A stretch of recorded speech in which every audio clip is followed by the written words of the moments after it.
Michigan Tech SAE Baja team here. This is our current car right now. It's currently in Alabama this week for our first competition of the year.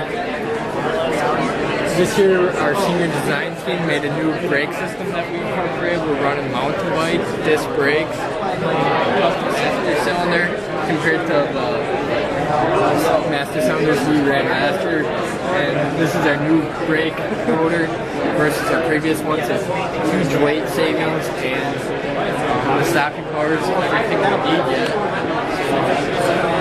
Working on some new stuff, carbon fiber A-arms that we worked on this year. We're not currently running them on the car. We're trying to refine our design a little bit. That's something we're looking into.